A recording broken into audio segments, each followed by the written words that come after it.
जय श्री कृष्णा। धारा चैनल पर आप सभी का स्वागत है। कार्तिक मास में सुनी जाने वाली कहानियों में तारा रानी की कथा सर्वप्रथम आती है। आइए तारा रानी की कथा सुनते हैं। राजा स्पर्श माँ भगवती के पुजारी थे और रात दिन महामाई की पूजा किया करते थे। माँ ने भी उन्हें राजपाट, धन दौलत, ऐशो आराम के सभी साधन दिए थे। कमी थी तो सिर्फ यह कि उनके घर में कोई संतान नहीं थी। यह गम उन्हें दिन रात सताता था। वो भी माँ से यही प्रार्थना करते थे कि माँ उन्हें एक लाल बख्श दे ताकि वे भी संतान का सुख भोग सकें। उनके पीछे भी उनका नाम लेने वाला हो, उनका वंश चलता रहे। माँ ने उसकी पुकार सुन ली। एक दिन माँ ने आकर राजा को स्वप्न में दर्शन दिए और कहा कि वे उसकी भक्ति से बहुत प्रसन्न हैं। उन्होंने राजा को 2 पुत्रियां प्राप्त होने का वरदान दिया। कुछ समय के बाद राजा के घर में एक कन्या ने जन्म लिया। राजा ने अपने राज दरबारियों को बुलाकर पंडितों और ज्योतिषियों को बुलाया। बच्चे की जन्म कुंडली तैयार का आदेश दिया। पंडित तथा ज्योतिषियों ने उस बच्ची की जन्म कुंडली तैयार की और कहा कि वह कन्या तो साक्षात देवी है। यह कन्या जहाँ भी कदम रखेगी वहाँ खुशियाँ ही खुशियाँ होंगी। कन्या भी भगवती की पुजारिन होगी। उस कन्या का नाम तारा रखा गया। थोड़े समय बाद राजा के घर वरदान के अनुसार एक और कन्या ने जन्म लिया। यह मंगलवार का दिन था। पंडितों और ज्योतिषियों ने जब जन्म कुंडली तैयार की तो उदास हो गए। राजा ने उनसे उदासी का कारण पूछा तो वे कहने लगे कि वह कन्या राजा के लिए शुभ नहीं है। राजा ने उदास होकर ज्योतिषियों से पूछा कि उन्होंने ऐसे कौन से बुरे कर्म किए हैं जो कि इस कन्या ने उनके घर में जन्म लिया। उस समय ज्योतिषियों ने ज्योतिष के अनुसार अनुमान लगाकर बताया कि वे दोनों कन्याएं जिन्होंने उनके घर में जन्म लिया था पूर्व जन्म में देवराज इंद्र के दरबार की अप्सराएं थीं। उन्होंने सोचा कि वे मृत्युलोक में भ्रमण करें तथा देखें कि मृत्युलोक में लोग किस तरह रहते हैं। दोनों ने मृत्युलोक पर आकर एकादशी का व्रत रखा। बड़ी बहन का नाम तारा था तथा छोटी बहन का नाम रुकमन। बड़ी बहन तारा ने अपनी छोटी बहन से कहा कि रुकमन, आज एकादशी का व्रत है, हम लोगों ने आज भोजन नहीं करना। अतः वो बाजार जाकर फल ले आए। रुकमन बाजार फल लेने के लिए गई। वहाँ उसने मछली के पकोड़े बनते देखे। उसने अपने पैसों के तो पकोड़े खा लिए और तारा के लिए फल लेकर वापस आ गई और फल उसने तारा को दे दिए। तारा के पूछने पर उसने बताया कि उसने मछली के पकोड़े खा लिए हैं। तारा ने उसको एकादशी के दिन मांस खाने के कारण श्राप दिया कि वो निम्न योनियों में गिरे, छिपकली बनकर सारी उम्र ही कीड़े मकोड़े खाती रहे। उसी देश में एक ऋषि गुरु गोरख अपने शिष्यों के साथ रहते थे। उनके शिष्यों में एक शिष्य तेज स्वभाव का तथा घमंडी था। एक दिन वो घमंडी शिष्य पानी का कमंडल भरकर खुले स्थान में एकांत में जाकर तपस्या पर बैठ गया। वो अपनी तपस्या में लीन था। उसी समय उधर से एक प्यासी कपिला गाय आ गई। उस ऋषि के पास पड़े कमंडल में पानी पीने के लिए उसने मुंह डाला और सारा पानी पी गई। जब कपिला गाय ने मुंह बाहर निकाला तो खाली कमंडल की आवाज़ सुनकर उस ऋषि की समाधि टूटी। उसने देखा कि गाय ने सारा पानी पी लिया था। ऋषि ने गुस्से में आकर उस कपिला गाय को बहुत बुरी तरह चिमटे से मारा, जिससे वह गाय लहूलुहान हो गई। यह खबर जब गुरु गोरख को मिली तो उन्होंने कपिला गाय की हालत देखी। उन्होंने अपने उस शिष्य को बहुत बुरा भला कहा और उसी वक्त आश्रम से निकाल दिया। गुरु गोरख ने गौ माता पर किए गए पाप से छुटकारा पाने के लिए कुछ समय बाद एक यज्ञ रचाया। उस यज्ञ का पता उस शिष्य को भी चल गया जिसने कपिला गाय को मारा था। उसने सोचा कि वह अपने अपमान का बदला जरूर लेगा। यज्ञ शुरू होने पर उस शिष्य ने एक पक्षी का रूप धारण किया और चोंच में सर्प लेकर भंडारे में फेंक दिया, जिसका किसी को पता न चला। वह छिपकली जो पिछले जन्म में तारा देवी की छोटी बहन थी तथा बहन के श्राप को स्वीकार कर छिपकली बनी थी, सर्प को भंडारे में गिरना देख रही थी। उसे त्याग व परोपकार की शिक्षा अब तक याद थी। वह भंडारा होने पर घर की दीवार पर चिपकी समय की प्रतीक्षा करती रही। कुछ लोगों के प्राण बचाने हेतु उसने अपने प्राण न्योछावर कर लेने का मन ही मन निश्चय किया। जब खीर भंडारे में दी जाने वाली थी, बांटने वालों की आंखों के सामने ही वह छिपकली दीवार से कूदकर कढ़ाई में जा गिरी। लोग छिपकली को बुरा भला कहते हुए खीर की कढ़ाई को खाली करने लगे, तो उन्होंने उसमें मरे हुए सांप को देखा। तब जाकर सबको मालूम हुआ कि छिपकली ने अपने प्राण देकर उन सबके प्राणों की रक्षा की थी। वहां उपस्थित सभी सज्जनों और देवताओं ने उस छिपकली के लिए प्रार्थना की कि उसे सब योनियों में उत्तम मनुष्य जन्म प्राप्त हो और अंत में वह मोक्ष को प्राप्त करे। तीसरे जन्म में उस छिपकली ने राजा स्पर्श के घर में कन्या के रूप में जन्म लिया। दूसरी बहन तारा देवी ने फिर मनुष्य जन्म लेकर तारामती नाम से अयोध्या के प्रतापी राजा हरिश्चंद्र के साथ विवाह किया। राजा स्पर्श ने ज्योतिषियों से कन्या की कुंडली बनवाई। ज्योतिषियों ने राजा को बताया कि कन्या आपके लिए हानिकारक सिद्ध होगी, शकुन ठीक नहीं है, अतः वे उसे मरवा दें। राजा बोले कि लड़की को मारने का पाप बहुत बड़ा है, वे उस पाप का भागी नहीं बन सकते।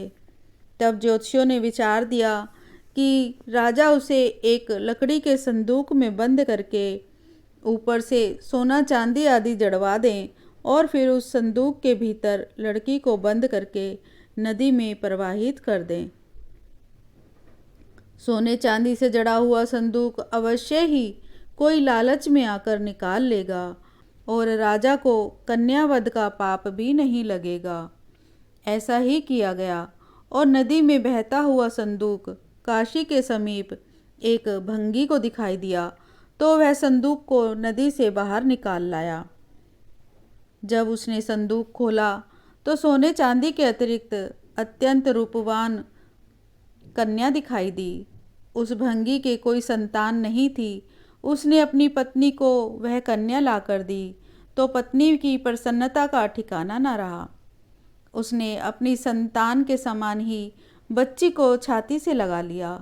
भगवती की कृपा से उसके स्तनों में दूध उतर आया।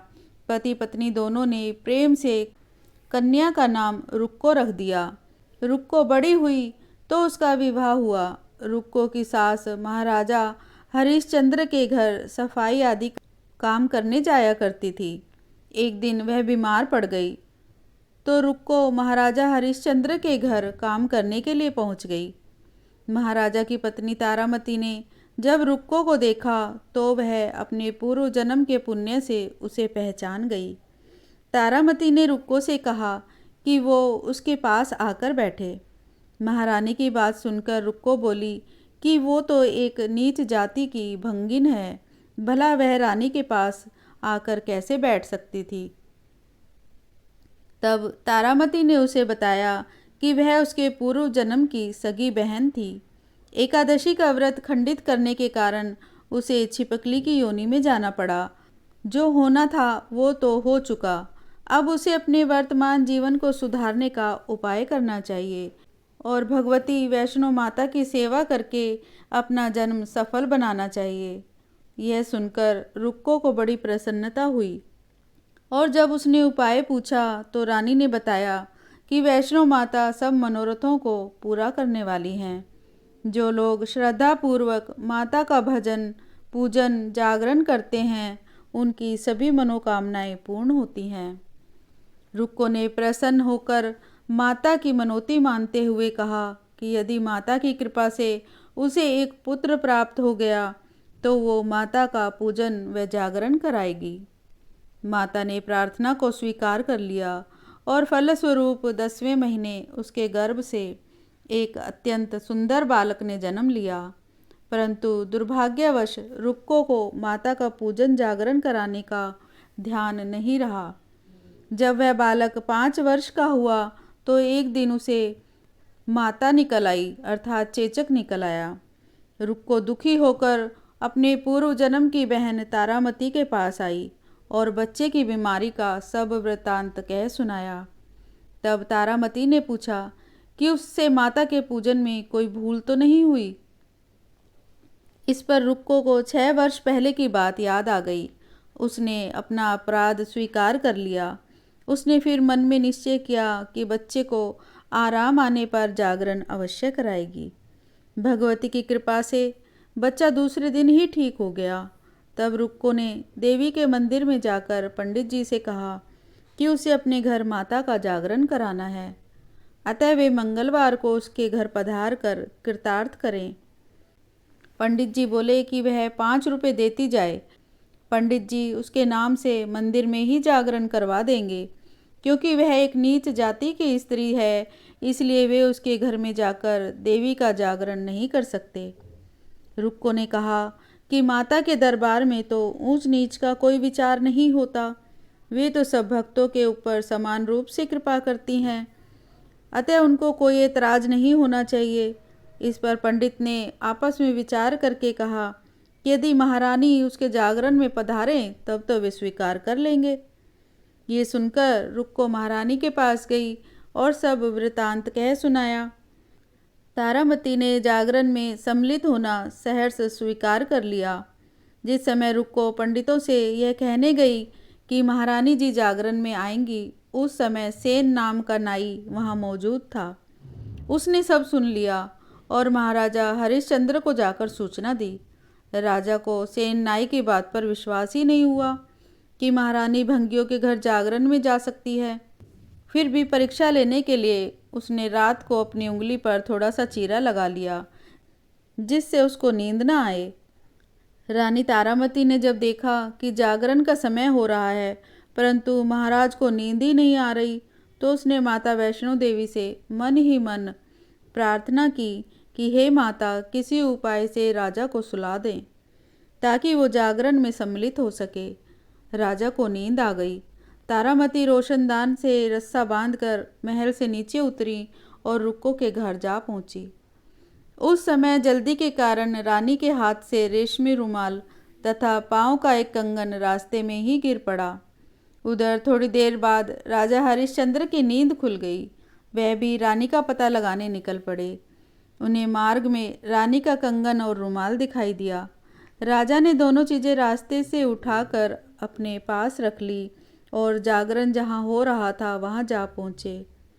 वह एक कोने में चुपचाप बैठकर दृश्य देखने लगे। जब जागरण समाप्त हुआ तो सबने माता से अरदास की। उसके बाद प्रसाद बांटा गया। रानी तारामती को जब प्रसाद मिला तो उसने अपनी झोली में रख लिया। यह देख लोगों ने पूछा कि उन्होंने वह प्रसाद क्यों नहीं खाया। यदि रानी प्रसाद नहीं खाएंगी तो कोई भी प्रसाद नहीं खाएगा। रानी बोली कि पंडितों ने प्रसाद दिया, वह उन्होंने महाराज के लिए रख लिया था, अब उन्हें उनका प्रदान करें। प्रसाद ले तारा ने खा लिया। इसके बाद सब भक्तों ने माँ का प्रसाद खाया। इस प्रकार जागरण समाप्त करके प्रसाद खाने के पश्चात रानी तारामती महल की तरफ चल पड़ी। तब राजा ने आगे बढ़कर रास्ता रोक लिया और कहा कि रानी ने नीचों के घर का प्रसाद खाकर अपना धर्म भ्रष्ट कर लिया था, अब वे उन्हें अपने घर कैसे रखें। रानी ने तो कुल की मर्यादा व प्रतिष्ठा का भी ध्यान नहीं रखा। जो प्रसाद वे अपनी झोली में राजा के लिए लाई थी, क्या उसे खिलाकर वे राजा को भी अपवित्र करना चाहती हैं। ऐसा कहते हुए जब राजा ने झोली की ओर देखा तो भगवती की कृपा से प्रसाद के स्थान पर उसमें चंपा और गुलाब, गेंदे के फूल, कच्चे चावल और सुपारियां दिखाई दी। तो यह चमत्कार देख राजा आश्चर्यचकित रह गया। राजा हरिश्चंद्र रानी तारा को साथ ले महल लौट आए। वहीं रानी ने ज्वाला मैया की शक्ति से बिना माचिस और बिना चकमक पत्थर की सहायता से राजा को अग्नि प्रज्वलित करके दिखाई, जिसे देखकर राजा को आश्चर्य का ठिकाना न रहा। रानी बोली कि प्रत्यक्ष दर्शन पाने के लिए बहुत बड़ा त्याग होना चाहिए। यदि आप अपने पुत्र रोहिताशव की बलि दे सकें तो आपको दुर्गा देवी के प्रत्यक्ष दर्शन हो जाएंगे। राजा के मन में तो देवी के दर्शन की लगन हो गई थी। राजा ने पुत्र मोह त्याग कर रोहिताश्व का सिर देवी को अर्पण कर दिया। ऐसी सच्ची श्रद्धा और विश्वास देख दुर्गा माता सिंह पर सवार हो उसी समय प्रकट हो गई और राजा हरिश्चंद्र को दर्शन देकर उसे कृतार्थ कर दिया। मरा हुआ पुत्र फिर से जीवित हो गया। चमत्कार देख राजा हरिश्चंद्र गदगद हो गए।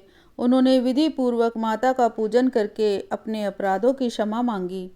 सुखी रहने का आशीर्वाद दे माता वहां से अंतर्ध्यान हो गई।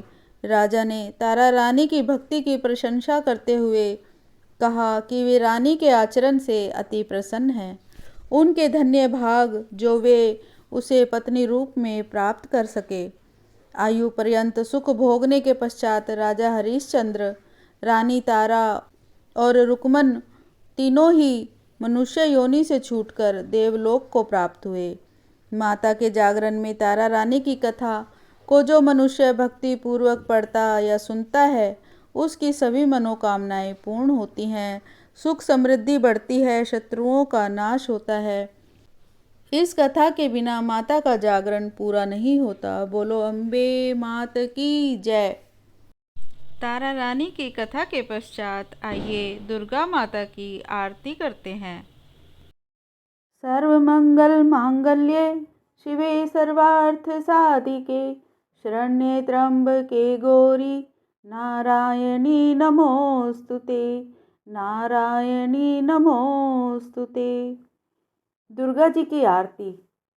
जय अम्बे गौरी मैया जय श्यामा गौरी, तुमको निस दिन ध्यावत हरि ब्रह्मा शिव जी। ओम जय अम्बे गौरी। मांग सिंदूर विराजत टीको मृग मद को, मैया टीको मृग मद को। उज्ज्वल से दो नैना चंद्र बदननी को। ओम जय अम्बे गौरी। कनक समान कलेवर रक्तांबर राजे, रक्त पुष्प गलमाला कंठन पर साजे। ओम जय अम्बे गौरी। केहरी वाहन राजत खड़ग खपर धारी, मैया खड़ग खपर धारी। सुर नर मुनि जन सेवत तिनके दुख हारी, मैया जय अम्बे गौरी।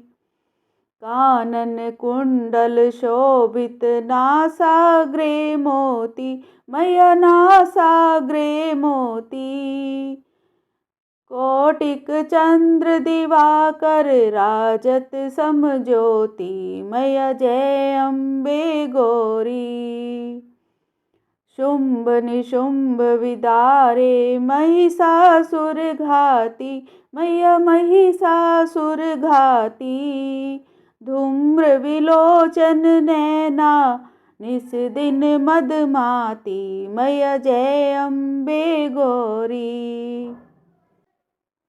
चंड मुंड सहारे शोणित बीज हरे, मधु कैटभ दो मारे सुर भयहीन करे, मैया जय अम्बे गौरी।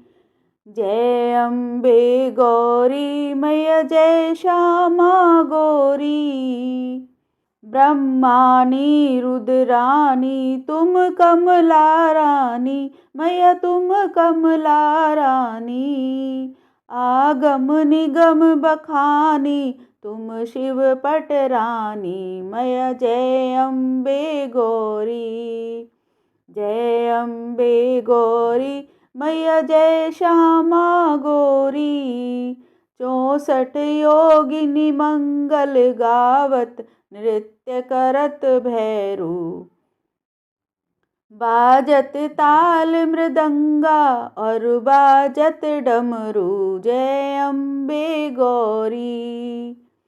तुम ही जग की माता तुम ही हो भरता, मैया तुम ही हो भरता। भगतन की भक्तन की दुख हरता, सुख संपत्ति करता, मैया जय अम्बे गौरी। भुजाचार अति शोभित, मैया वर मुद्राधारी। मन वांछित फल पावत, सेवत नर नारी। ओम जय अम्बे गौरी। कंचन थाल विराजत, अगर कपूर बाती, मैया अगर कपूर बाती।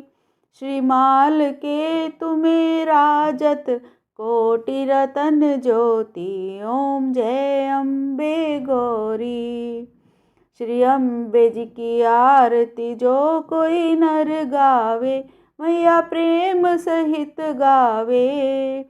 कहत शिवानंद स्वामी, कहत हरिहर स्वामी। मन वांछित फल पावे, सुख संपत्ति पावे। ओम जय अम्बे गौरी।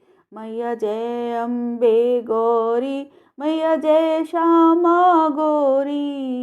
जय माता दी।